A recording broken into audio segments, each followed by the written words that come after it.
நீங்கள் இந்த 50,000 கிலோமீட்டர் பயன்படுத்திட்டீங்க. இதில் மேஜராக ஏதாவது சர்வீஸ் இஷ்யூஸ் இல்லை இந்த ஸ்பேர்ஸ் எல்லாம் மாற்றினேன் அப்படிங்கிற மாதிரி விஷயங்கள் இருக்கா? ஒரு அந்த 90 போகணுன்னா கொஞ்சம் ரஷ் பண்ணி தான் போகிற மாதிரி இருக்கும். இனிஷியலாக நமக்கு பெட்ரோல் பிக்கப் இருக்கும் தவிர கொஞ்சம் அந்த ஹை ஸ்பீட் போகிறப்ப அது இருக்காது. இப்போ நம்ம இவ்வளோ கிலோமீட்டர் வந்து பயன்படுத்திட்டோம். இந்த இன்டீரியர் அந்த பிளாஸ்டிக் குவாலிட்டி இதில் எதாவது சவுண்டு வருது, அது மாதிரி இந்த ஸ்விட்சஸ் இதெல்லாம் எப்படி இருக்குது? நிறைய இந்தியன் பையர்ஸ் வந்து பேனரோமிக் ரொம்ப விரும்புகிறாங்க. பட் உண்மையிலேயே சன்ரூஃபை நீங்கள் எத்தனை தடவை பயன்படுத்தியிருக்கீங்க? 18 லட்ச ரூபா 20 லட்ச ரூபாய்க்கு மேலே கார் வாங்குறீங்கன்னா நீங்கள் பிபிஎஃப்ங்கிறத பண்ணலாம். அது வந்து நம்ம கார் வேல்யூல ஒரு 5% கூட கிடையாது. காரை ரீபெயிண்ட் பண்ணாலே 50,000 ரூபா தான் ஆகும். ஆனால் அந்த உங்களுக்கு தெரியும், நம்ம ஒய்யும் குவாலிட்டிக்கு பெயிண்டிங் எங்கேயுமே பண்ண முடியாது. இந்த எக்ஸ்டெண்டர் வாரண்டியில் கூட இந்த டிபிஎஃப் கவர் ஆகாதுங்கிறது நான் இப்போ 3 வருஷம் முடிஞ்சு எக்ஸ்டெண்டர் வாரண்டி போகிறப்போ தான் எனக்கே தெரிஞ்சது. ஓஹோ. இப்போ நான் ஒரு 7 இயர்ஸ் வாரண்டியோட போட்டிருக்கேன். 7 இயர்ஸ்க்கு அப்புறம் நான் அதை அந்த பிபிஎஃப் உரிச்சு எடுத்துட்டோன்னு வச்சுக்கோங்க, டே 1 எனக்கு எப்படி கார் வாங்கணும் அப்படி இருக்கும். ஆமாம். ஸோ அதை நான் ஃபீல் பண்ணணும். வில் பி ஃப்ராங்க், இப்போ நீங்கள் வந்து ஒரு கிரிட்டா எடுக்கலாம்னு உங்கள்கிட்ட வந்து கேட்குறாங்க. ஏன்னா நிறைய பேர் வந்து இப்போ யூசர் பாயிண்ட் ஆஃப் வியூவில் அவங்கள்ட்ட கேட்டு தெரிஞ்சுப்பாங்க. அப்படி பார்க்கும்போது நீங்கள் இந்த காரை வந்து சஜஸ்ட் பண்ணுவீங்களா மாட்டிங்களா? இந்தியன் மார்க்கெட்டில் ரொம்ப பாப்புலரான கார் அப்படின்னா அதில் கிரிட்டாவை கண்டிப்பாக சொல்லியே தான் ஆகணும் அப்படின்னு நினைக்கிறேன். ஸோ இன்றைக்கான வீடியோவில் ஒரு கிரிட்டாவோட யூசர் ரிவ்யூ தான் வந்து பார்க்க போகிறோம். என்ன தான் நம்ம கிரிட்டாவை நிறையா கம்பேரிஷன் பண்ணியிருந்தாலும் சரி, ரிவ்யூ பண்ணியிருந்தாலும் சரி, ஒரு ஓனர் பாயிண்ட் ஆஃப் வியூவிலேருந்து அதை கேட்டு தெரிஞ்சுக்கும் போது நம்ம நிறைய இன்ஃபர்மேஷன்ஸ் நமக்கு வந்து கிடைக்கும் அப்படின்னு சொல்லலாம். இன்றைக்கி நம்ம கூட இருக்கக்கூடிய கிரிட்டா பார்த்தீங்க அப்படின்னா ஒரு 50,000 கிலோமீட்டர் ஓடுன ஒரு டீசல் கிரிட்டா தான் உங்களுக்காக எடுத்துகிட்டு வந்திருக்கேன். ஸோ இந்த ஓனர்கிட்ட இந்த வெஹிக்கிளை பற்றின அனுபவத்தை நான் வந்து நம்ம கேட்டு தெரிஞ்சுக்க போகிறோம். வாங்க வீடியோக்குள்ளார போகலாம்.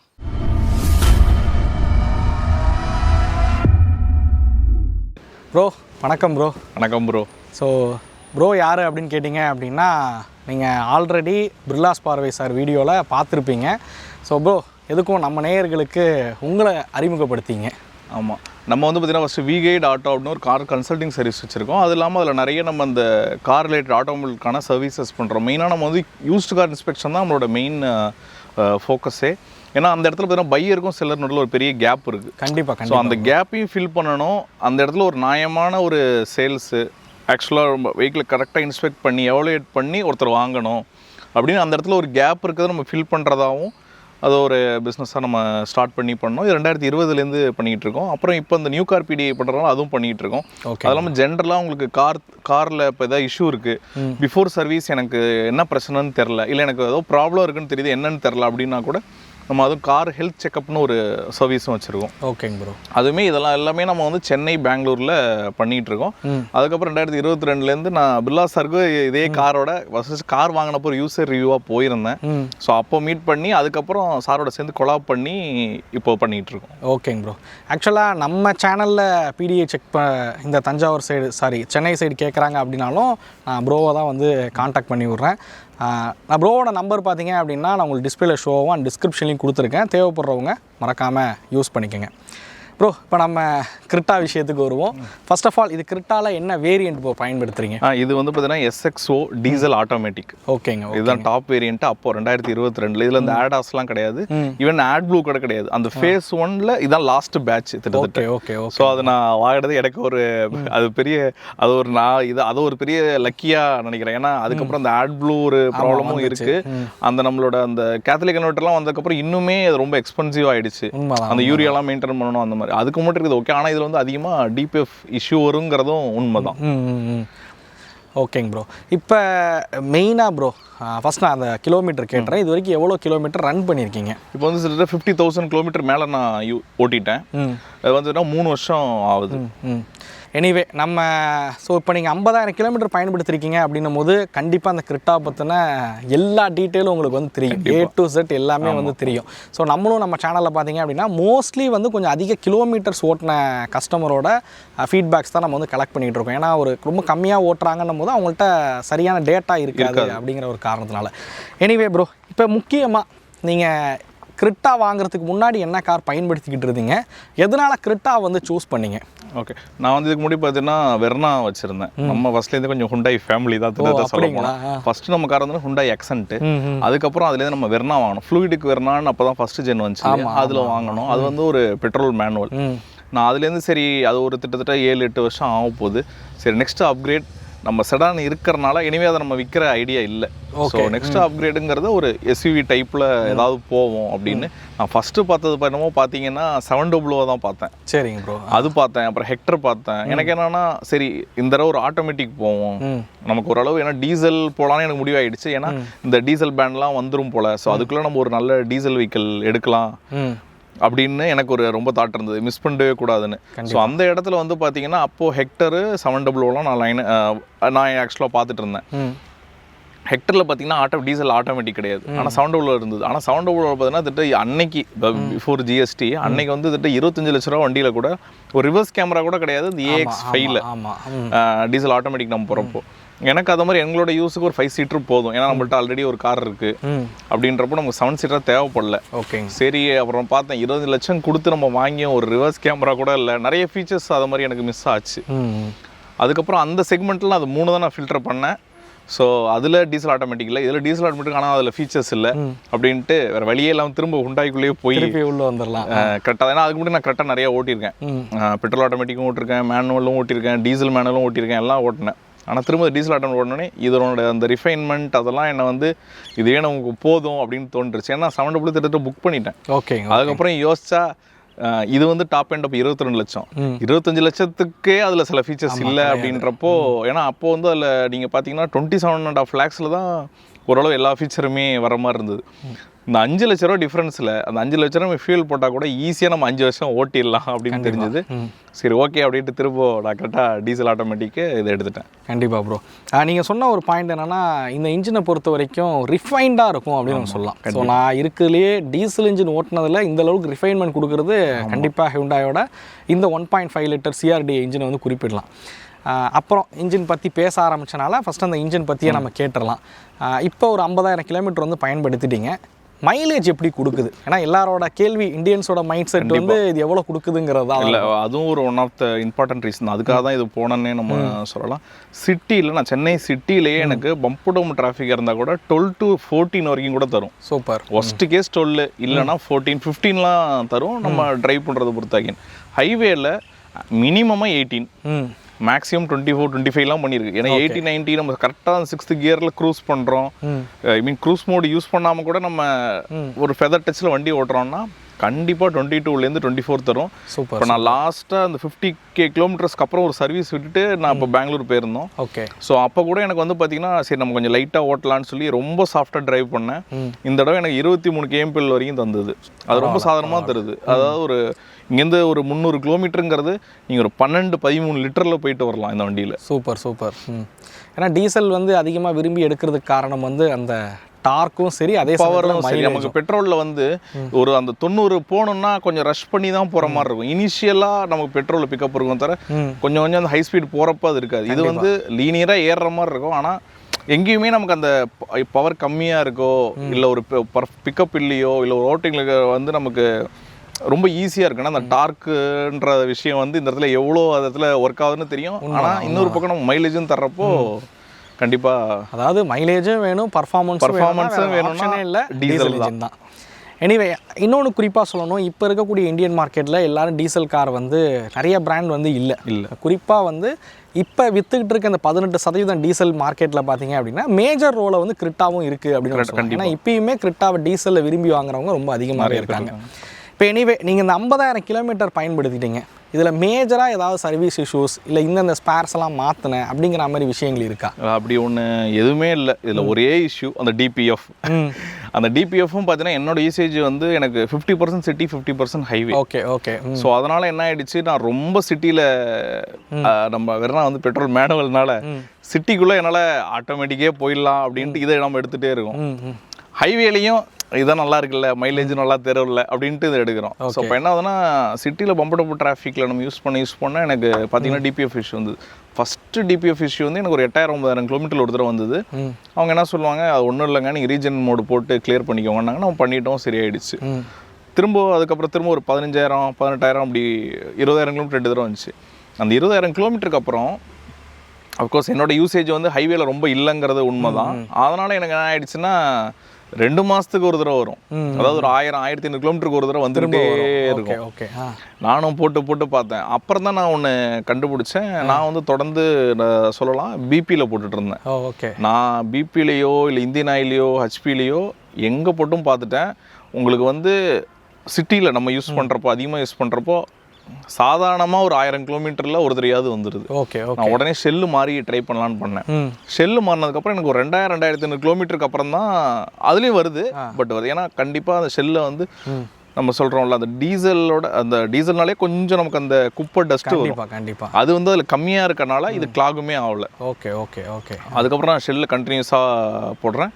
எனக்கு உண்மையாலுமே பெருசாக ப்ராப்ளம் இல்லை. அதுக்கப்புறம் வந்து நம்ம சிட்டிக்குள்ளே யூஸ் பண்ணிகிட்டு இருந்தாலும் அப்பப்போ இங்கே நம்ம பைபாஸ் ஹைவே எங்கேயோ போகிறப்போ முடிஞ்ச வரைக்கும் மேனுவல் மோடில் போட்டு ஒரு 10-15 மினிட்ஸ் ஓட்டினா தானாக கிளியர் ஆகிடுது. இல்லைனா அந்த வருமுன் காப்போம் மாதிரி நம்ம அப்படி ஓகே நம்ம ஒரு 2 வாரமாக சிட்டிக்குள்ளேயே ரொம்ப ஓட்டிட்டோம். அங்கே போகிறப்பே மேனுவல் மோடை போட்டுட்டு ரொம்ப நேரம் ஓட்டிகிட்டே இருந்தோம்னா அது வரவே வராது. அது வார்னிங்கே நான் அதிகமாக பார்த்ததில்லை. ஆனால் கண்டிப்பாக அந்த டிபிஎஃப் இஷ்யூன்னு இருக்குது. உங்களோட யூசேஜ் சிட்டிக்குள்ளே அதிகமாக இருக்குன்னா கண்டிப்பாக அது இந்த வண்டி இல்லை, எந்த டீசல் வண்டி போனாலும் கொஞ்சம் யோசிச்சு எடுக்கணும். இல்லைனா அதுக்கு ஏற்ற மாதிரி நம்ம ஓட்டணும்னு சொல்லலாம். கண்டிப்பாக நிறைய பேர் இது ஒரு கேள்வியாக வந்து இருக்கும். மேபி நீங்கள் சொன்னது ஒரு யூஸ்ஃபுல்லான பாயிண்ட். மேபி ஷெல்லில் ட்ரை பண்ணி பார்க்கலாம். ஒன்று ஷெல்லில் ட்ரை பண்ணணும். இல்லைனா நீங்கள் அடிக்கடி ஒரு ஆட்டோமேட்டிக்னா மேனுவல் மோட்லேயோ இல்லை மேனுவல்னா உங்களுக்கு மேனுவலில் அந்தளவுக்கு எனக்கு தெரிஞ்சு என் ஃப்ரெண்ட்ஸு இதே மாடல் வச்சுருக்காங்க. ஒரு டிபிஎஃப் இஷ்யூ வந்ததில்லை. ஏன்னா மேனுவலில் நம்ம யூஸ்வலாகவே ஃபஸ்ட்டு செகண்ட் இயர் கொஞ்சம் ரஷ் பண்ணி தான் ஓட்டுவோம். ஆர்பிஎம்ங்கிற 2 தொட்டுரும். இந்த ஆட்டோமேட்டிக்கில் மெயின் பிரச்சனையே பார்த்தீங்கன்னா நீங்கள் என்ன தான் அழுத்தினாலும் குயிக்காக அது கியர் டவுன் பண்ணுதில்ல. ஸோ 90 வரைக்குமே அது ஆர்பிஎம் 1.5 ஆர்பிஎம்ல தான் போடுது. எனக்கு 90 தாண்டினா தான் 2 ஆர்பிஎம்மே டச் பண்ணும். அப்போ என்னன்னா, அப்போ அங்கே இருக்கிற அந்த பார்ட்டிகல்ஸ் வந்து உங்களுக்கு இதாகிறதுக்கு எவாபரேட் ஆகிறதுக்கு வழியே கிடையாது. ஸோ அதனாலேயே நம்ம ரெஸ்ட் பண்ணி ஓட்ட வேண்டியதாக இருக்குது. அதனால் நம்ம ஹைவே எல்லாம் நல்லா ஃப்ரீயாக இருக்குது அப்படின்னா 100ல் போட்டு ஒரு க்ரூஸ்லேயே வச்சுருவேன். இல்லைனா 100க்கு மேலேயே அப்படியே மெயின்டைன் பண்ணிட்டு போகணும். சரிங்க. மற்றபடி எனக்கு இதில் இஷ்யூவோ எதுவுமே எனக்கு நிஜமாக வந்ததில்லை. அந்த டிபிஎஃப்ன்றது ஒன்று தான், அது நம்மளோட யூசேஜை பொறுத்து தான் வரும். இதில் இன்னொரு பாயிண்ட் பார்த்தீங்கன்னா, இந்த எக்ஸ்டெண்டர் வாரண்டியில் கூட இந்த டிபிஎஃப் கவர் ஆகாதுங்கிறது நான் இப்போ 3 வருஷம் முடிஞ்சு எக்ஸ்டெண்டர் வாரண்டி போகிறப்ப தான் எனக்கே தெரிஞ்சது. ஏன்னா நான் நினச்சா அது எக்ஸ்டெண்டர் வாரண்டி போட்டுடலாம், ஏன்னா அது டிபிஎஃப் அடிக்கடி வந்துட்டு இருக்குல்ல, நாளைக்கு ஃபியூச்சரில் ஆச்சுன்னா இது நமக்கு ஒரு 50,000 1 லட்சம் செலவாகுமேன்னு. கடைசியில் நான் அப்ரோச் பண்ணி பண்ணுறப்ப தான் நான் கேட்டேன், லிஸ்ட்டில் என்னென்னு கேட்டேன். ஃபஸ்ட்டு அதெல்லாம் இருக்குன்னு ஒரு டீலர் சொல்லிட்டாங்க. நான் கிராஸ் செக் பண்ணி தான் இன்னொரு டீலர்கிட்ட கேட்டேன். அவங்களும் வந்து சார் அதெல்லாம் என்ன இருக்கோ உங்களுக்கு 3 இயர்ஸ் எல்லாம் கவர் ஆகிடுன்னு. இல்லை நீ லிஸ்ட்டை கொடுங்க அப்படின்னப்போ ஏன் இது வரல அப்படின்னோடனே இருங்க நான் என்கொயரி பண்ணிட்டு சொல்கிறேன்னு சொல்லிட்டு இப்போ டேரக்டிங் ஹுண்டா ஹெச்எம்பி இருக்குது சென்னையில், டேரக்ட் டீலர் ஹுண்டாயோட. அதுலேயே அவங்க செக் பண்ணிட்டு அப்புறம் சொன்னாங்க இல்லை அது கிடையாது தான். ஏன் கிடையாதுன்னு கேட்டப்போ இல்லைங்க அது ஒரு வியர் அண்ட் டியர் மாதிரி, அது உங்களோட யூசேஜுக்கு ஏற்ற மாதிரிலாம் கிளாக் ஆகுது, அதனால அது எக்ஸ்டெண்டர் வாரண்டியில் வராது அப்படின்ட்டாங்க. ஸோ அதனால் எக்ஸ்டெண்டர் வாரண்டி நீங்கள் போடணுன்னா, அதுவும் நான் வந்து அதுக்கப்புறம் நான் போட்டிருக்கேன். எதுக்குன்னா நம்ம ஆட்டோமேட்டிக் கியர் பாக்ஸ் வச்சிருக்கோம், அதில் ஏதாவது நாளைக்கு வந்துன்னா அது பெரிய எக்ஸ்பென்ஸுங்கிறனால. பட் நீங்கள் மேனுவல் வச்சிருக்கீங்க, எக்ஸ்டெண்டர் வாரண்டி போடுறதுல இதில் டிபிஎஃப் கவர் ஆகும்னு நினச்சலாம் போடாதீங்க. அது இந்த பிராண்டில் எந்த பிராண்ட்லையுமே எக்ஸ்டெண்டர் வாரண்டியில் டிபிஎஃப் கிடையாதுங்கிறதா உண்மை. அதுக்கு பதிலாக நம்ம வந்து அதனால் ரொம்ப பேனிக்காகவும் வேணாம். அப்படி ஒன்று ரிப்பீட்டடாக இருக்குது, ரொம்ப இருக்குது அப்படின்னா, வாரண்டி முடிஞ்சிருச்சு என்ன பண்ணுறதுன்னு தெரிலன்னா நீங்கள் வாரண்டி வரைக்கும் அதை பண்ணக்கூடாது. வாரண்டிக்கு அப்புறம் இப்போ இந்த டிபிஎஃப்கே நிறைய பேர் வந்துட்டாங்க. ஐ மீன் அதை க்ளீன் பண்ணி தர்றதுக்கு. ஸோ இங்கே சென்னையிலுமே 2-3 சர்வீசஸ்லாம் இருக்காங்க. அவங்க வந்து ஃபுல்லாக ஃப்ளஷ் அவுட் பண்ணி க்ளீன் பண்ணி தராங்க. ஏன்னா அங்கே போனதுக்கப்புறம் தான் எங்களுக்கு தெரியும், சில ஆத்தரைஸ் சர்வீஸ் சென்டர்லேயே கஸ்டமர் சண்டை போட்டதுக்கப்புறம் சார் இதுக்கு ஒரு சொல்யூஷன் பண்ணுறோன்னு சொல்லிட்டு இங்கேருந்து எடுத்துகிட்டு போய் அதை அந்த சர்வீஸ் சென்டரில் க்ளீன் பண்ணி எடுத்துகிட்டு வந்து வண்டியில் போட்டுடுறாங்க. ஓகே. அது மாதிரி மேஜராக அந்த சஸ்பென்ஷனு இந்த மாதிரி கம்ப்ளைண்ட்ஸ் தான் வந்துருக்கு. அது எதுவுமே இல்லை. எனக்கு வந்து ஆக்சுவலாக நான் ஒரு 20-25,000 கிலோமீட்டரில் கொஞ்சம் நேரம் சஸ்பென்ஷன் சரியில்லையோ அப்படின்னு நினச்சேன். உங்களுக்கே தெரியும் இதில் வந்து ரொம்ப பூரான ஜேகே டயர் கொடுத்தாங்க. அந்த டயர் 20,000 கிலோமீட்டர் கூட ஓட்ட முடியல. ஆனால் ஜேகே கொடுத்தப்ப எனக்கு சிட்டிலே 15, 16, 17 மைலேஜ் தந்துட்டு இருக்கு. ரொம்ப சாஃப்ட் காம்போனன்ட். ஆனால் அது அதே அளவுக்கு பார்த்தீங்கன்னா ஒரு 20,000 கிலோமீட்டரில் ஒரு 10 பஞ்சர் ஆயிருக்கும்.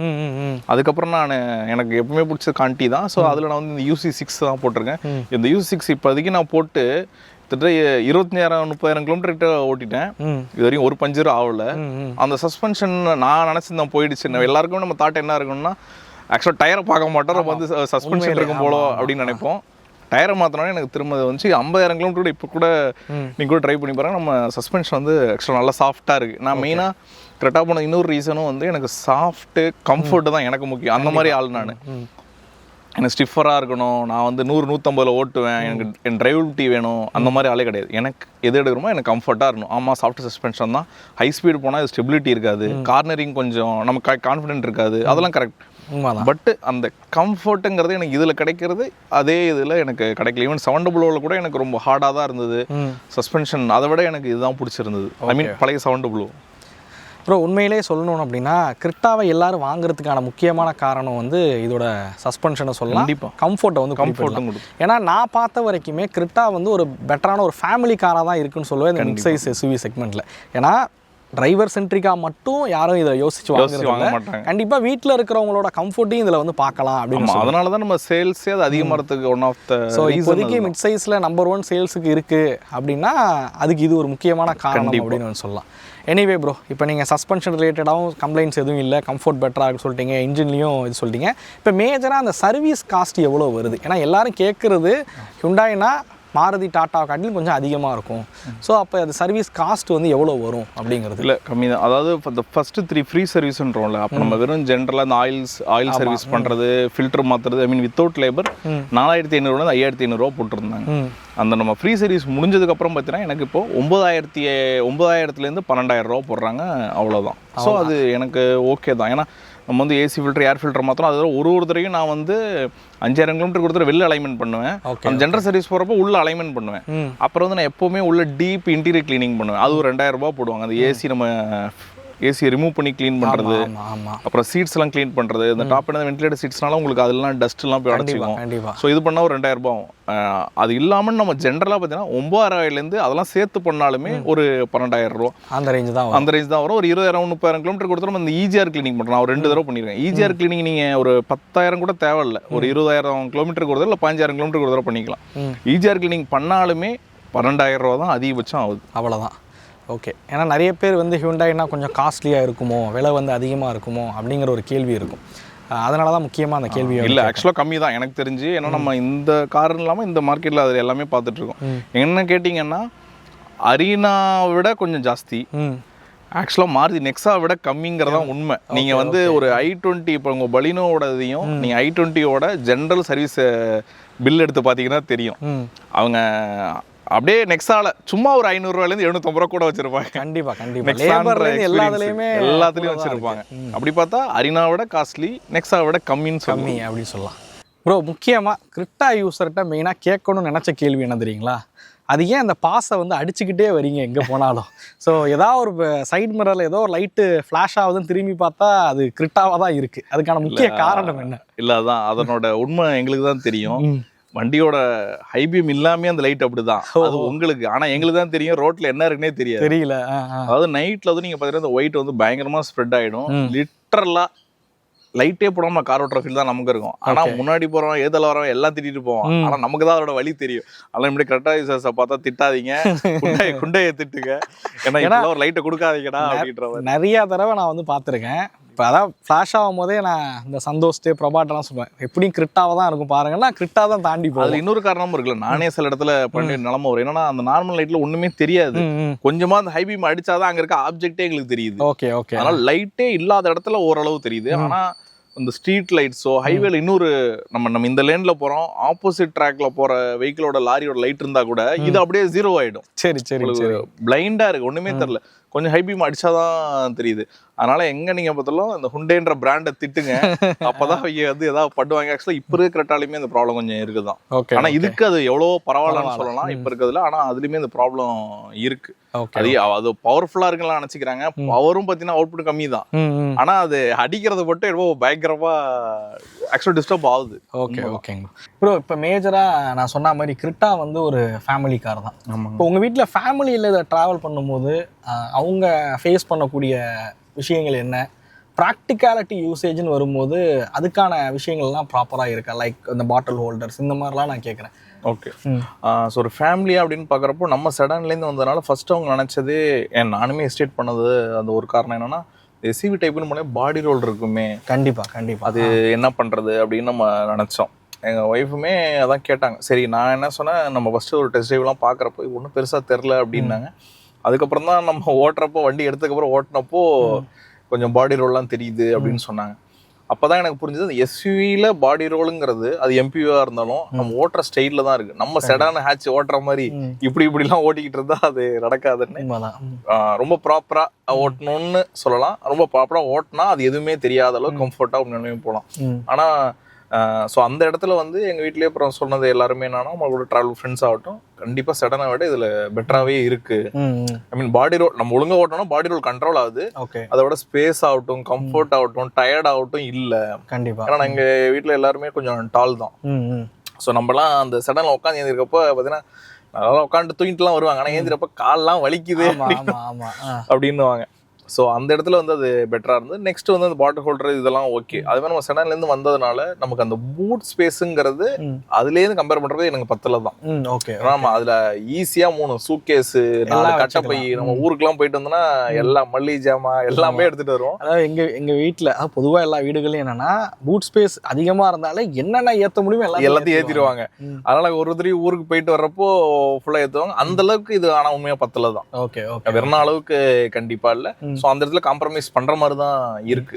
ஸோ இது மேபி நீங்க அந்த வெர்னாலேருந்து வந்தனால இந்த அது எனக்கு தெரியுது. ஏன்னா யூஸ்வலா நம்ம ஏத்துற லக்கேஜ் அங்க திரும்ப இங்கேருந்து போறப்போ ஓரளவு கரெக்டா போவோம். அங்கேருந்து வரப்போ நம்ம அதிகமா வர்றப்போ கொஞ்சம் 10ல் தான்ன்றது எனக்கு ஃபீல் ஆக ஆரம்பிச்சு. மற்றபடி இந்த பாட்டில் ஹோல்டர்ஸ் அது எல்லாமே நல்லா இருக்கு. இன்னொன்னு செடன் கார்ல வந்துட்டு இதுல வந்து ஏசி நல்லா கம்ஃபர்ட்டா இருக்குன்னு சொல்லியிருக்காங்க. ஏன்னா இதுல முன்னாடி இருக்க ஏசியும் நல்லா த்ரோ இருக்கு, தென் பின்னாடியும் இருக்கனால ஏசிலாம் நல்லா இருக்கு. ஓவராலாக அந்த நம்ம எஸ்யூவி டைப்பில் இருக்கனால அவங்களுக்கு இந்த இன்க்ரெஸ் எக்ரெஸ் ரொம்ப கம்ஃபர்ட்டாக இருக்குன்றாங்க. எனக்குமே அது ரொம்ப கம்ஃபர்டபுளாக இருக்குது. நானாக பார்த்தீங்கன்னா இது இன்னும் நான் கொஞ்சம் செடன்லேருந்து வெளில வரல தான். ஏன்னா பார்த்தீங்கன்னா இதுவே வந்து சீட் ஹைட் அட்ஜஸ்ட் பண்ண மாதிரி எப்பவுமே ஃபுல் கீழே தான் வச்சிருப்பேன். எல்லாரும் உட்காந்துட்டு போராட்டே தெரியல, அதுக்கே இது வாங்கடா அப்படின்வாங்க. நம்ம இல்லை, நான் அப்படி தான் வச்சு ஓட்டுறேன். ஸோ அதை வச்சு ஓட்டுற பண்ணணும் எனக்குமே கம்ஃபர்ட்டாக இருக்குது. Okay okay. இல்லைன்னா நமக்குமே ரொம்ப அலசுற அந்த ஃபீல் இருக்கும் தான். ப்ரோ, இப்போ நான் மேஜராக இப்போ நம்ம இவ்வளோ கிலோமீட்டர் வந்து பயன்படுத்திட்டோம். இந்த இன்டீரியரில் இந்த பிளாஸ்டிக் குவாலிட்டி இதில் எதாவது சவுண்டு வருது, அது மாதிரி இந்த ஸ்விட்சஸ் இதெல்லாம் எப்படி இருக்குது? அது எல்லாமே ஆக்சுவலாக நல்லா இருக்குங்க. ஒன்றுமே ஆக்சுவலாக ஆகலை. இன்னொன்று நான் கொஞ்சம் நல்லா மெயின்டைன் பண்ணுவேன் காரை. ஸோ அந்தளவுக்கு நான் மெயின்டைன் பண்ணுற அளவுக்குமே எனக்கு எதுவுமே இல்லை. எதுவுமே இன்னும் எனக்கு உடஞ்சதோ வந்ததோ தெரியல. சவுண்டுன்றது எனக்கு இந்த சென்ட்ரல் கன்சோல்ல இந்த இடம் மட்டும் பாத்தீங்கன்னா நம்ம இப்படி கால் சாகிறப்போ வரும். இது வந்து ஃபர்ஸ்ட்ல இருந்தே இருக்குதான். Okay okay. அது நம்ம டாலா இருக்கனால அப்படி. இப்போ கொஞ்சம் ஷார்ட்டா இருந்தா ஸ்ட்ரைட்டா வச்சிருவோம். ஆனா நம்ம இப்படி ரெஸ்ட் பண்ணி ஓட்டி தான் பழக்கம். உண்மைதான். ஸோ அப்படி உட்காந்து ஓட்டுறப்போ எனக்கு இதுல மட்டும் லைட்டா அந்த நாய்ஸ் இருக்கு. மத்தபடி வேற எதுவுமே இல்லை. எல்லாமே ரொம்ப நல்லா இருக்கு. எதுவுமே எனக்கு கம்ப்ளைண்ட்ஸும் வந்தது இல்லை. ஸோ அதே மாதிரி இந்த கலர் நீங்கள் வந்து பிளாக் வந்து வச்சுருக்கீங்க. பொதுவாக நம்ம சைடு, அதாவது சென்னை எப்படின்னு தெரியல, பட் எங்கள் ஊர் சைடு வந்து பிளாக் வந்து அவாய்ட் பண்ணுவோம். அதுக்கு முக்கியமான பல காரணம் இருந்தால் உண்மையாக சொல்லணும்னா பிளாக் கொஞ்சம் ஹீட் அப்சர்வ் பண்ணும் அதெல்லாம் அப்படிங்கிறது ஒரு முக்கிய காரணமாக வந்து பார்ப்பாங்க. அப்படி பார்க்கும்போது இந்த பிளாக் கலர் எப்படி இருக்குது? அதுதாங்க ஆக்சுவலாக எனக்குமே அது தெரியும். பட் நம்ம வந்து எப்பவுமே ஒயிட் இல்லை பிளாக் வேற கலர்ல காரையா வாங்குறது இல்லை. Okay okay. ஸோ அதனால மட்டும் வெறும் வந்து ஒயிட்டுங்கிறனால சரி இது நம்ம வந்து பிளாக் எடுப்போம் அப்படின்னு. ஆக்சுவலாக அந்த கரெக்டா வந்து பார்த்தீங்கன்னா நான் அதே மாதிரி வெர்னாவாகட்டும் ஃப்ளூயிடிக் லான்ச் ஆகி 2-3 வருஷம் 3ஆவது வருஷம் தான் கரெக்டாக வாங்கினேன். அதே மாதிரி இந்த கரெக்டாக 2020 லான்ச் ஆயிடுச்சு. 2020 எதுக்கு வெயிட் பண்ணா அது ஈவன் தோ அந்த பிராண்டு வேல்யூ நிறைய சேல்ஸ் இருந்தாலும் அதனோட அது எவ்வளவு ரிலையபிளா இருக்கு அப்படின்னு ஒரு ஹிஸ்டரியை பார்த்துட்டு தான் வாங்குறாள் நான். கண்டிப்பா. ஸோ பார்த்துட்டு தான் இதை நான் வாங்கினேன். இது நான் வந்து லான்ச் இதை நான் புக் பண்ணப்பவே எனக்கு நைட் எடிஷன் வருது, நமக்கு உள்ள இருக்க சோர்ஸ்ல நியூஸ் வந்துருச்சு. ஏன்னா அந்த ஃபுல் பிளாக் இன்டீரியர்ல வருதுன்னு. அதுக்காக தான் வெயிட் பண்ணேன். கிட்டத்தட்ட பார்த்தீங்கன்னா நான் வந்து ஏப்ரல்ல புக் பண்ணேன். நைட் எடிஷன் வரப்போகுதுன்னு சொன்னாங்கன்னு ஒரு புக்கிங் பண்ணேன். நான் சென்னையிலே 3 ஷோரூம்ல புக் பண்ணியிருந்தேன். ஓகே ஓகேங்க. எனக்கு வந்து பார்த்தீங்கன்னா கடைசியில் வண்டி நான் வாங்கினது செப்டம்பர்ல தான். 5 மாசம் வெயிட் பண்ணேன் இந்த நைட் எடிஷன். ஏன்னா அது மாதிரி சென்னையிலே நான் தான் ஃபர்ஸ்ட் நம்மளுது வந்து டீசல் ஆட்டோமேட்டிக்ல night edition. Okay okay. So எனக்கு வெளில மட்டும் கருப்பு இல்லை, உள்ளேயும் கருப்பு வேணும். ஸோ ஏன்னா மெயின்டெனன்ஸ் கண்டிப்பா கொஞ்சம் ஈஸியா இருக்கும். கொஞ்சம் இது கொஞ்சம் ப்ரீமியமா இருக்கிற ஃபீல் எனக்கு தெரிஞ்சது. இதோட நார்மலா வர அந்த டியூவல் டோனை விட இதில் வரன்னு தெரிஞ்சுது. ஸோ அந்த ஹீட் அப்சர்வேஷன் இருக்குதான். ஸோ அதனால நம்ம முடிஞ்ச வரைக்கும் வந்து பார்த்தீங்கன்னா அந்த இதில் இந்த பேனரோமிக் சன்ரூஃபு, ஸோ இதுலேயுமே நம்ம வந்து சன்ஃபிலிம் பண்ணியிருக்கோம். அப்புறம் வந்து பார்த்தீங்கன்னா அந்த ஃப்ரண்ட் விண்ட்ஷீல்டு இதுலையுமே பண்ணிருக்கோம். ஆனால் இது எல்லாமே நம்ம வந்து ஃபுல் டிரான்ஸ்பரன்சியோட பண்ணியிருக்கீங்க. ஸோ ஓரளவு எனக்கு ஹீட் நல்லாவே கம்மியாகுது. உண்மையாக பார்த்தீங்கன்னா அந்த காருங்கிறதுல ஹீட் ரிடக்ஷன் கம்மி பண்ணணும்னு வச்சுக்கோங்களேன். அது பாடியில் ஹீட் ஆகுது அதெல்லாம் எடுத்தது. காருக்குள்ள நம்ம ஹீட் ஆகக்கூடாது. அது கண்டிப்பா அதுக்கு முக்கியமான விஷயம் வந்து எல்லாரும் இந்த சைடு கிளாஸ் எல்லாம் சன்ஃபிலிம் போடுவாங்க. அது உண்மையா பிரோஜனமே இல்லை என்ன பொறுத்தவரை. ஃப்ரண்ட் விண்ட்ஷீல்ட்ல போடுங்க. சைடுக்கு வந்து மொத்தமா 6000 ரூபாய் 7000 ரூபாய்க்கு போடுறதுக்கு ஃப்ரண்ட்டுக்கு நீங்க வந்து ஒரு 8000 ரூபாய் 10,000 ரூபாய் ஒன்று போட்டீங்கன்னா பயங்கரமா கண்ட்ரோல். ஏன்னா இருக்கிறதுலே நமக்கு அந்த பெரிய ஸ்பேஸ்ன்றது இதுதான். எல்லாத்துலயும் நமக்கு விண்ட்ஷீல்டுங்கிறது ஸ்லாண்டா தான் வரும். ஃபுல் ஹீட் அதை அப்சர்வ் பண்ணி இந்த டேஷ்ல போட்டு அது அப்படியே நமக்கு தான் ரிஃப்ளெக்ட் ஆகும். ஆமா. ஸோ இது நீங்கள் நல்ல நம்ம ஒரு 3M பிராண்டு, லூமார் இந்த மாதிரி நல்ல பிராண்டில் நமக்கு ஐ மீன் பெட்டரான வேரியன்ஸ் இருக்குது. ஸோ நீங்கள் அதில் போடுறப்போ உண்மையாக சொல்லலாம் இது என்னமோ 10,000 ரூபாய் 8,000 ரூபான்னு சொல்கிறோம். நான் வந்து பீக் சம்மரில் கூட பார்த்தீங்கன்னா 21, 22 கீழே நான் ஏசி வச்சதில்லை. ஓஹோ, ஓகே ஓகே. ஸோ இந்த பக்கம் நம்ம செலவு பண்ணி இன்னொரு பக்கம் ஃபியூல் எஃபிஷியன்ட்டாக அதை பயங்கரமாக சேவ் பண்ணலாங்கிறதா உண்மை. நம்ம எப்போயோ ஹைவேல போறோம், அப்போ ஒண்ணு சன் இந்த பக்கம் இருக்கும், இந்த பக்கம் இருக்கும். அந்த பக்கத்துல இருந்து வந்து கார் உங்களுக்கு ஹீட்டே ஆகாது. இதுல பட்டு ஹீட் ஆகிறதா நமக்கு தெரியும். நம்ம இன்னொன்னு இப்படி உட்காந்தா நம்ம சைட்ல நீங்க வந்து இப்ப ஹீட் ஆகி எனக்கு இந்த பக்கம் எல்லாம் ஹீட்லாம் என்னைக்குமே டிராவல் பண்ணாது. உண்மைதான். ஸோ அதனால இதுல இந்த பேனரோமிக் சன்ரூஃப் இருக்கவங்க மேலேயுமே சன்ஃபிலிம் பண்ணிக்கோங்க, விண்ட்ஷீல்டுமே பண்ணிக்கோங்க. அதுவே போதுமானது. ஓகேங்க ப்ரோ. இப்போ நீங்கள் பேனரோமிக் சொன்ன வாசி நான் ஒரு கொஷின் வந்து கேட்கணும் அப்படின்னு தோணுது. இப்போ இருக்க நிறைய இந்தியன் பையர்ஸ் வந்து பேனரோமிக் ரொம்ப விரும்புகிறாங்க. பொதுவாக சன்ரூஃப் ரொம்ப விரும்புகிறாங்க. அதில் பேனரோமிக் பார்த்தீங்க அப்படின்னா இன்னும் கொஞ்சம் எப்படி சொல்ல ஒரு ப்ரீமியம் ஃபீலை கொடுக்குது. பட் உண்மையிலேயே சன்ரூஃபை நீங்கள் எத்தனை தடவை பயன்படுத்தியிருக்கீங்க? உண்மையிலேயே நான் பார்த்தா ஒரு 10 தடவை ஓப்பன் பண்ணியிருப்போன்னு வச்சுக்கோங்க. ஓகே. ஓப்பன் பண்ணுறது கண்டிப்பாக ஸ்கோப்பே இல்லை தான். அந்த ஒரு டிஎல்ஓக்கு மெயினா ஓகே, ஒரு டிஎல்ஓக்கு நம்மளே நம்ம நீங்கள் சின்ன குழந்தைங்களோட போறீங்க இல்லை வயசானோட போறீங்கன்னா அந்த அந்த இந்த இந்த நம்ம பிளைண்ட்ஸை மட்டும் ஓப்பன் பண்ணிட்டு போறப்போ ஒரு வெளில ஒரு மிங்கிளான ஃபீல் கிடைக்கும். Okay okay. ஸோ அந்த இடத்துல அவங்களுக்குலாம் பொதுவாக அந்த காருனால சில பேருக்கு அலர்ஜி அடைச்சே வச்ச மாதிரி இருக்கு அப்படின்னு. ஆமா. ஸோ அந்த மாதிரி சில பேர் ஏசி வேணாம் விண்டோவை திறந்து விட்டு போடணும் அந்த மாதிரி இருக்கப்ப நீங்கள் இதை என்னோட நாலேஜுக்கு நான் சொல்கிறேன், அந்த பிளைண்ட்ஸ் ஜஸ்ட் ஓப்பன் பண்ணிட்டு நீங்கள் கதவெல்லாம் ஐ மீன் விண்டோஸ்லாம் க்ளோஸ் பண்ணிட்டு ஒரு ஏசி போட்டு போனோம்னா அவங்களுக்குள்ள வெளியிலேருந்து சைடில் பார்க்கறது மேலேருந்து லைட்டிங் வர்றப்போ அவங்களுக்கு எதுலையோ போட்டு அடைச்ச ஃபீல் இல்லையோ அப்படின்னு ஒரு பாயிண்ட் இருக்கு. ஸோ அந்த ஃபீலில் நல்லா இருக்கு. இன்னொன்று நானுமே இது வாங்கினப்போ நான் எதுக்காக வேணா நம்ம அந்த ஹில் ஸ்டேஷனில் போகிறப்பெல்லாம் பின்னாடி உட்காந்துட்டு அப்படியே பார்த்துட்டு போகணும், மழையை ரசிக்கிறோம் அப்படின்ற ஒரு நோக்கத்தில் தான் மெயினான அதை நம்ம எக்ஸ்பீரியன்ஸ் பண்ணியிருக்கோம். மற்றபடி நம்ம இதில் நிற்கிறதோ இல்லை குழந்தை ஏஞ்சி நிற்க வைக்கிறதோ அதெல்லாம் வந்து நானுமே பண்ணுறதில்ல. அப்படியே பண்ணோன்னா லோக்கலான நம்ம ஊருக்குள்ளே நம்ம ஸ்ட்ரீட்டுக்குள்ளே நிற்க வச்சு ஒரு 2-3 தடவை, அதுவும் சின்ன வயசில் அவங்க ரொம்ப சின்ன வயசில், இதுக்கப்புறம்லாம் நம்ம நிற்க வைக்கிறதில்ல. அது ஆக்சுவலாக பண்ணவும் கூடாது தான். ஓகேங்க ப்ரோ. அப்புறம் இன்னொன்று ப்ரோ, மேஜராக இந்த மாதிரி பேனரோமிக் சன்ரூஃப் இருக்கக்கூடிய கார்ஸில் இந்த வெயில் அதிகமாக இப்போ நீங்கள் சன்ஃபிலிம்லாம் ஒட்டிருக்கீங்க அப்படின்னு சொல்கிறீங்க. மேபி அந்த வண்டி எடுத்த புதுசில் கொஞ்சம் ஹீட் வந்து அதிகமாக இருக்கிற மாதிரிலாம் தோணியிருக்கா?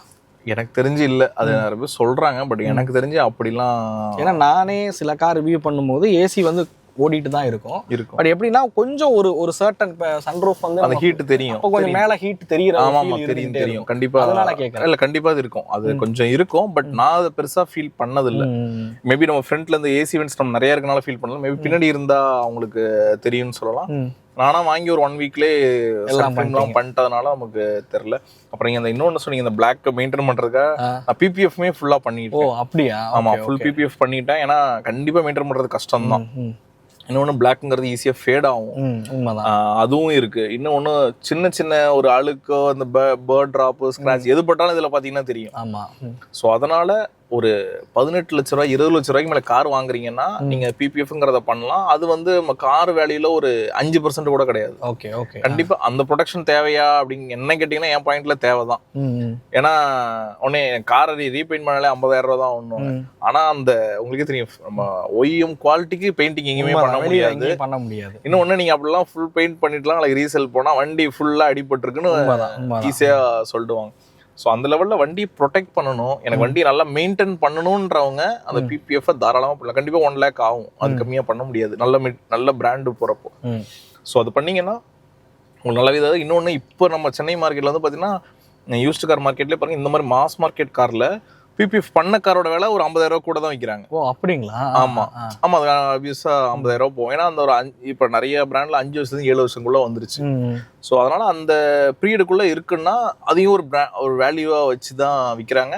உங்களுக்கு அந்த பிபிஎஃப் வேணாம், நிறைய ஸ்கிராட்ச் இருக்குன்னா கூட இப்போ என் வண்டிலே பார்த்தீங்கன்னா திட்டத்தட்ட எனக்கு தெரிஞ்சு ஒரு 30 ஸ்கிராட்ச் இருக்கு. அது உத்து பார்த்தா தான் தெரியும்.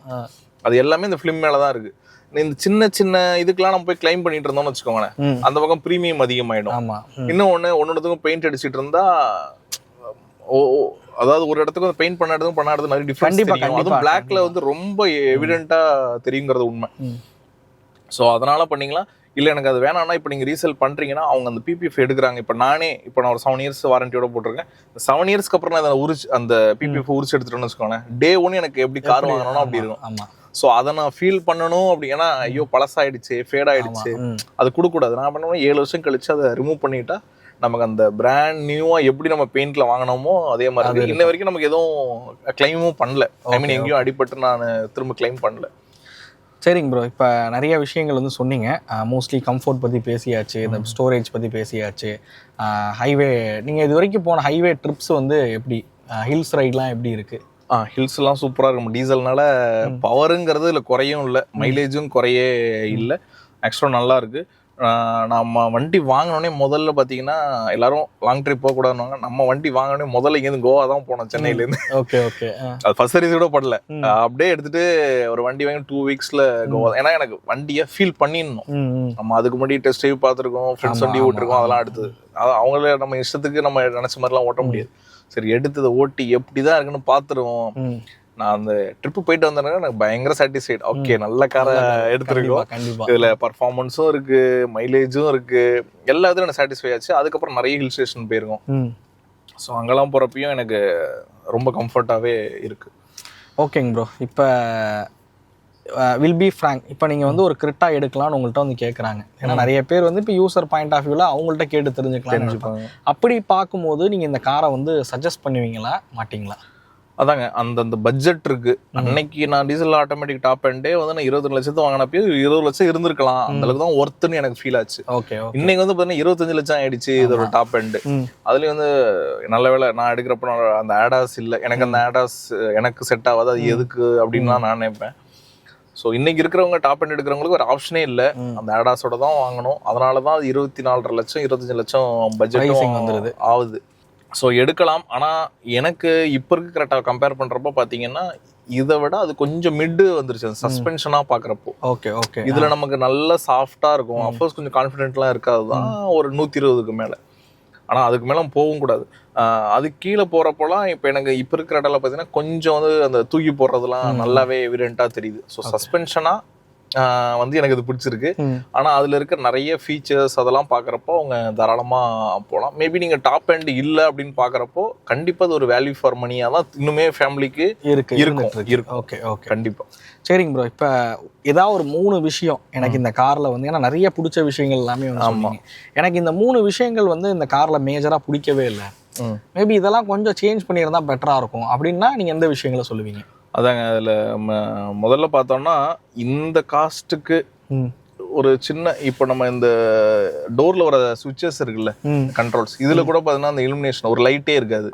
இதெல்லாம் நாங்க வந்து நான் வேணா வந்து வெறும் மிட் வேரியன்ட் தான் அதுலயே இருந்தது, நைட்ல அதை கூட தேட வேண்டியதா இருக்கு. அது மாதிரி இந்த காஸ்ட்டுக்கு இப்படி சிலதை வந்து அவங்க ரொம்ப கம்மி பண்ணியிருக்காங்க. அது ஏன் இதுக்கெல்லாம் காஸ்ட் கட்டிங் பண்ணாங்கன்னு தெரியல.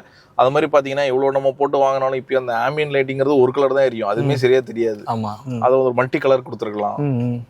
இந்த மாதிரி சின்ன சின்ன இதெல்லாம் எனக்கு ஓரளவு நெகட்டிவாக தெரியுது. அப்புறம் மெயினாக பார்க்குறோம் இந்த ஹை ஸ்பீடில் இந்த ஸ்டெபிலிட்டி, அஃப்கோர்ஸ் ஆஃப்டர் சஸ்பென்ஷன் தான், ஆனால் இந்த ஸ்டியரிங்கில் அந்த அளவுக்கு வெயிட்டும் ஆட் ஆக மாட்டுது. ஓகே ஓகே, அது வந்து தெரியுது. ஆனால் இதுவுமே இது வந்து டீசலில் கூட பரவாயில்ல, வண்டி வெயிட்டில் கொஞ்சம் பெட்டராக இருக்குது. ஓகே, நம்ம பெட்ரோல் ஆட்டோமேட்டிக்லாம் ஓட்டினோன்னா அது இஷ்டத்துக்கு போகுது. ஹை ஸ்பீடில் கொஞ்சம் ஹேண்ட்லிங் வந்து லோவாக தான் இருக்குது, அதை கொஞ்சம் இம்ப்ரூவ் பண்ணணும், பெட்டராக இருக்கும். கண்டிப்பாக. ஓகே, சரிங்க ப்ரோ, இப்போ நிறைய விஷயங்கள் சொன்னீங்க. உங்களோட அனுபவத்தை, இந்த 50,000 கிலோமீட்டரை பயன்படுத்தின அனுபவத்தை வந்து நிறையவே வந்து ஷேர் பண்ணீங்க. ஸோ அதுக்கு மிகப்பெரிய நன்றியை வந்து நான் தெரிவிச்சுக்கிறேன். அதே மாதிரி ப்ரோவோட காண்டாக்ட் நம்பர் வந்து நான் உங்களுக்கு டிஸ்கிரிப்ஷன்லேயும் டிஸ்பிளே வந்து கொடுத்துருக்கேன். உங்களுக்கு நீங்கள் எதாவது யூஸ் கார் வாங்குறீங்க அப்படின்னும் போதும் சரி, இல்லை நியூ கார் எதாவது பிடிஐ செக் பண்ணணும் அப்படின்னும் போதும் சரி, நீங்கள் கண்டிப்பாக விஜய் ப்ரோ வந்து நீங்கள் வந்து காண்டாக்ட் பண்ணலாம் அப்படின்னு சொல்லுவாங்க. ஆமாம், நம்ம வந்து சென்னை பெங்களூர் ரெண்டுத்துலையும் ஃபுல்லாக பண்ணுறோம். ஸோ சென்னை பெங்களூரில் இருக்கவங்க நம்ம தமிழ் மக்கள் எல்லாருமே நம்ம காண்டாக்ட் பண்ணுறோம். ஓகே, சென்னை பெங்களூர் மேஜராக தெரிஞ்சுங்க, பண்ணி கண்டிப்பாக கால் பண்ணுங்கள். அதே மாதிரி ப்ரோவுக்கு வந்து இந்த யூஸ்டு கார் ரிலேட்டடாகவும் உங்களுக்கு நிறைய எக்ஸ்பீரியன்ஸ் வந்து இருக்குது. நிறைய பிடிஏ செக் பண்ணி கொடுக்குறீங்க அப்படின்னும் போது அது ரிலேட்டடாக ஏதாவது பாட்காஸ்ட் வந்து பண்ணலாமா, அது யூஸ்ஃபுல்லாக இருக்குமான்றதையும் மறக்காமல் கமெண்ட் பண்ணுங்கள். அப்படி நிறைய பேர் கேட்குறீங்கன்னும் போது கண்டிப்பாக நம்ம அதுவும் கண்டிப்பாக பண்ணலாம். அது கண்டிப்பாக பண்ணணும். அங்கே தான் பெரிய ஒரு கேப்பும் இருக்குது. நிறைய மக்கள் ஏமாறதும் அந்த இடம் தான். ஸோ அந்த இடத்துல நாங்கள் அவேர்னஸை கிரியேட் பண்ணிக்கிட்டே இருக்கிறோம். நம்ம சார் அதை பிர்லாஸ் பார்வையிலையும் பார்த்தீங்கன்னா நம்ம யூஸ்டு கார் பற்றியும் பேசுகிறோம், அந்த நியூ கார் பிடியில் நடக்கிற விஷயங்களும் பேசுகிறோம். அதையும் நிறைய பேசணும், பண்ணணும் தான். ஸோ அதனால் அது நிறைய பேர் தேவைன்னா சொல்லுங்கள், நம்ம அடுத்த வீடியோவில் அதை கண்டிப்பாக பார்ப்போம். ஆமாம் ப்ரோ, ரொம்ப தேங்க்ஸ் தமிழ் வீல்ஸ் படிக்கிறதுக்கு. ப்ரோ வந்து சென்னை வந்தாங்க, கேட்டாங்க. அதுக்கப்புறம் நான் ஆக்சுவலாக நேத்தியே நம்ம பண்ணுறதா இருந்தோம். நேற்று நான் கொஞ்சம் பர்சனலாகவும் ஒர்க் இருக்குது அப்படின்னு சொன்னதுனால இன்னைக்கு வந்து பண்ணாங்க. ஆக்சுவலாக இவ்வளோ தூரம் வந்து நம்மளை பேசுனதுக்கு ரொம்ப ரொம்ப தேங்க்ஸ் ப்ரோ. நன்றி ப்ரோ. ஓகே வீலர்ஸ், இந்த வீடியோ உங்களுக்கு பிடிச்சிருக்கும் அப்படிங்கிறத நம்புகிறேன். இந்த வீடியோ பற்றின கருத்துக்களை மறக்காமல் கமெண்ட் பண்ணுங்கள். ஸோ இது மாதிரியான கஸ்டமர் டெஸ்டிமோனியல் வந்து உங்களுக்கு வேணும்னு விருப்பப்பட்டீங்க அப்படின்னா என்ன காரை வந்து பண்ணணும் அப்படிங்கிறத கமெண்ட் பண்ணுங்கள். அதே மாதிரி நம்ம சேனலில் இப்போ தான் வந்து இந்த யூசர் ரிவ்யூஸ் வந்து நம்ம எடுத்துகிட்டு இருக்கோம்.